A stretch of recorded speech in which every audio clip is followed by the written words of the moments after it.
The Whispering Night. The clock struck midnight as Claire parked her car at the edge of the forest.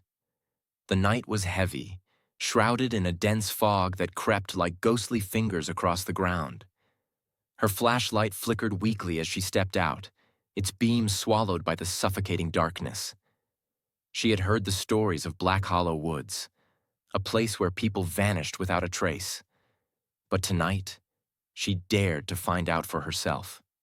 Her footsteps crunched on the brittle leaves as she followed the faint trail. The silence was unnerving, broken only by the occasional snap of twigs beneath her boots. A chilling breeze whispered through the trees, carrying with it a sound, soft, almost inaudible. Claire. She froze, heart pounding. The voice was faint yet unmistakable.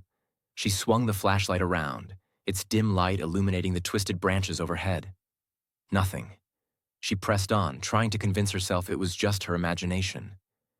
Deeper into the forest, the whispers grew louder. They were no longer faint, but a cacophony of overlapping voices, calling her name, begging, screaming.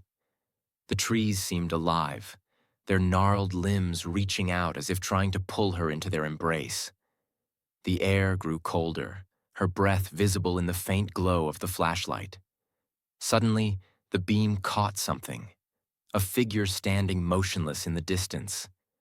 It was tall and shadowy, its face obscured by the fog. Claire's heart raced as she called out, "Who's there?" The figure didn't move.